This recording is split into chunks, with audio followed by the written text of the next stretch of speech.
Hey, what is going on, everybody? Another episode. Today is a very great day. I am very excited as well as very happy. Uh, Yesterday I marked up at midnight, and it is currently almost 1800, 6 p.m. And my first day marked up, I did not get called. And one of the reasons why I'm very excited about that is because if anyone knows about the railroad industry as well as some other industries, but I work for the railroad, when you're on the extra board, you make guarantee. So all railroads are different. All industries are different. For example, when I worked for CSX Transportation, they paid a guarantee, which was a set amount for the week. And when you worked, whatever you worked was subtracted from the set amount. And then if you worked a lot that week and made more than what the guarantee was for a week, then you, what they call it, you broke guarantee. And for Amtrak, they pay hourly. They don't pay per job or per day. They pay hourly. So for Amtrak currently, we're guaranteed 40 hours a week.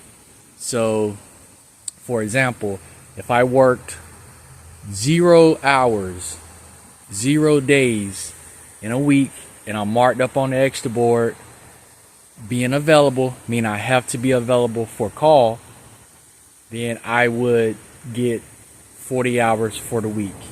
If I mark off, which includes marking off sick or marking off for any reason not available, then I'm going to lose my guarantee. Then if I worked what I worked, I get paid that for the day, but I won't be made whole and guaranteed because I marked off. I wasn't available for the work week. But if you're someone like me, you have a lot of interests, you have a lot of hobbies, it works out perfectly. As I stated, I'm marked up today. I'm actually first out. I've been first out all day today, but I haven't got called, and I know I'm not gonna get called because Amtrak runs on a schedule. With CSX, there's so many freight trains to protect.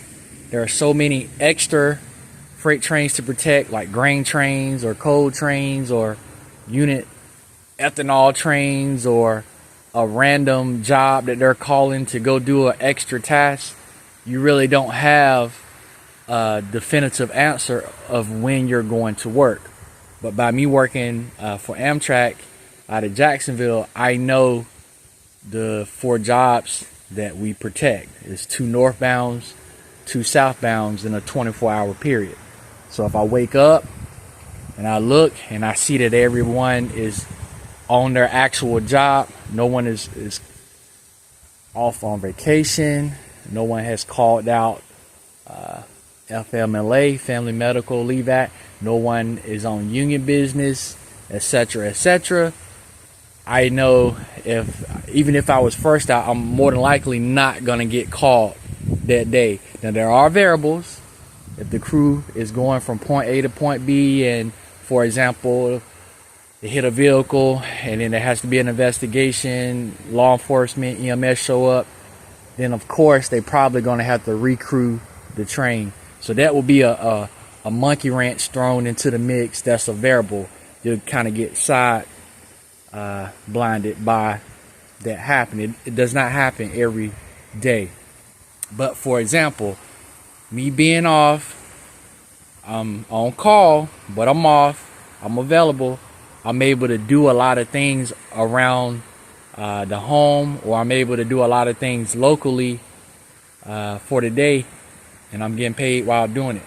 For example, if anyone knows me, I love outdoors. I love fishing with a strong passion, as well as trains. I love hunting. I love aquariums. I love gardening, aquaponics, plants, and so forth.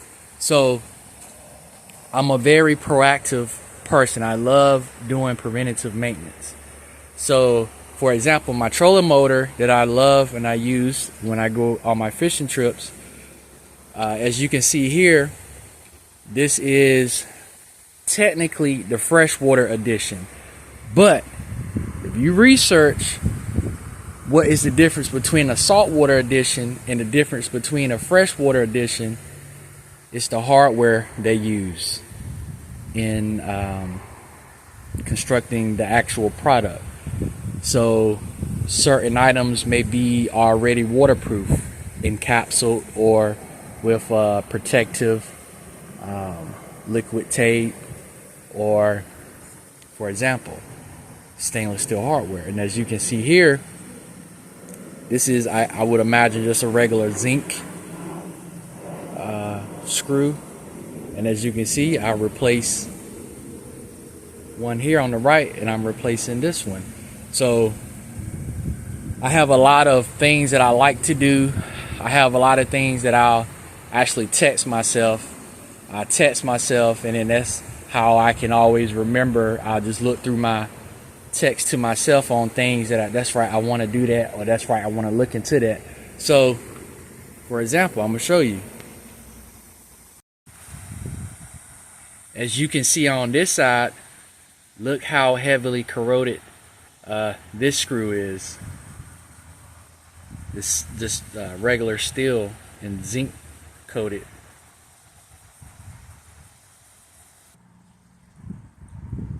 As well as with every wire connection, I go through and I add some liquid tape just to help waterproof and insulate the connections, because as you can see here, this is kind of the aftermath of salt water and the corrosion that it would do to steel and or zinc plated hardware. But this I already installed the bracket remover with stainless steel hardware. So I put stainless steel bolts here, and I always add some anti-seize to the threads just to help with sealing it, as well as so it still will not have corrosion starting in it, will never give you any issues. I just love doing preventative maintenance, taking care of your assets, your equipment, and I love it. Let me give you another example or reason why I love the extra board. Being on call, but more than likely knowing you're not going to get called into work, you're able to work on projects, the ideals you have in your head that you want to do. So for example, on my boat, I installed this anchor system. Now my trolling motor has the GPS. I'm on a body of water, and for whatever reason I want to stop and fan cast to the shoreline or cast to a point. I can hit the anchor button on the remote, and the GPS in the trolling motor head will work to keep me in the area that I hit the anchor button on the remote to the trolling motor. But for example, in an emergency situation, or if I know I'm going to be fishing on the bottom for the latter part of the day, I'm fishing on the bottom for big black drum, and it's a waiting game, you just wait, I can just drop the anchor down instead of using the trolling motor, using battery power and so forth. So with the anchor pulley system, I fabricated it. I cut the top off because the chain would catch and rub the top housing, so I cut the top off. Also, the width of this anchor system did not fit the chain, so I had to fabricate it to make it work. Well, now an issue I'm encountering with the pulley that came with the system, you see how the chain will catch And when I'm retrieving the anchor, it'll catch perfectly to where it'll sit, and I won't be able to finish retrieving. I have to get up and lift it up, put it back in the seat, and finish retrieving it. Well, I'm coming up with an idea to fix that problem. I'm looking to see what I can put in here, just so it'll work smoothly, better, efficiently, so I don't have to worry about it getting hung up. So the idea that I have is, I think I'm going to purchase another one of these bow mount pulleys. And as you can see here, this is almost the perfect width to fit right in here. So what I'm going to do, I'm going to fabricate it, cut here and cut here, and put this piece that I cut out and stick it right in there, and hopefully that'll eliminate the chain getting caught on the corner of this pulley system that I have here. So being off, having a lot of extra free time, I'm able to play around and mess around with a lot of ideas. Now, as I stated, it's not a major problem. It doesn't happen every time. Some days I don't even deploy the anchor system. But I believe the last time that I went fishing, it did hang up. So I had to get up and lift the chain up, because by me fabricating this housing, it left some space here, a gap here. So the chain, it'll boop, sit perfectly, and it'll catch up. So that's something that I want to work on or fix, fabricate, to help me not have that problem on the water. When I'm fishing out the back of the boat, I have a rod holder mounted here. Fishing out the back of the boat, there's a lot of stuff going on. If I'm fighting a fish, or if I'm trying to move around quickly, efficiently, having the rod sitting here can be okay at times, perfect at times, but there are times when the rods are in the way. So that's why I ordered these two rod holders off of Amazon. And let me show you the rod holders that I do have. So this is the 4-position rod holder that I do have installed. So at the beginning of the day, when I'm grabbing my rods and reels, I can just quickly stick them in the rod holder, trailer the boat to the boat ramp. I can keep my eyes on everything. Everything is perfect. When I'm fishing in close quarters, when I'm fishing under a lot of tree limbs, branches, or on the docks, of course, this is not going to be the best solution, because some of the rods I have are 7 foot 6 inches.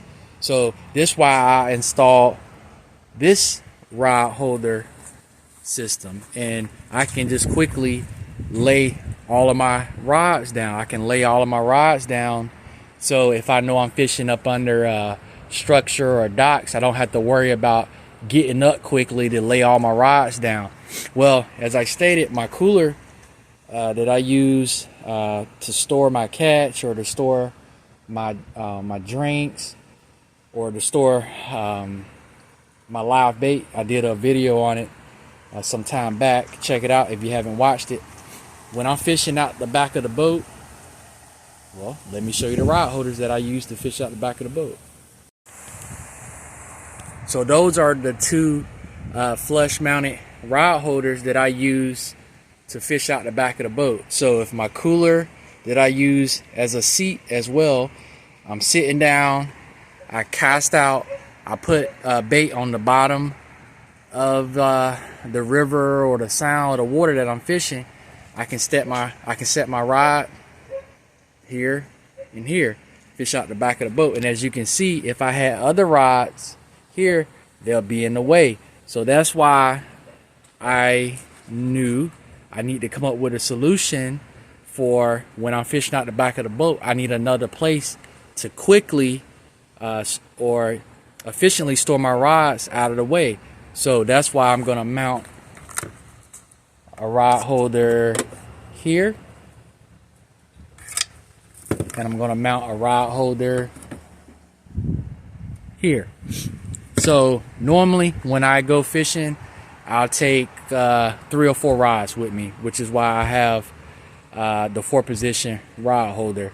I'll take a rod to fish on the bottom. I'll take a rod set up to fish for like with a sensitive tip, so when I'm fishing for sheep's head, and I'll take a rod combo that I use to cast all of my different lures that I have. And I have my fish net with me, which is another reason why I wanted to install the rod holders here, because I do use the rod holders that I installed here, here, here,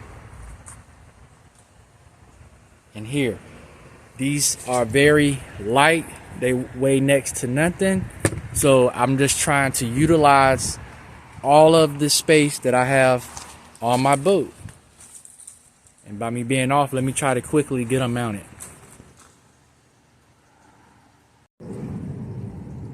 Okay, so as you can see here, I got the rod holders mounted. It was a good, successful day today.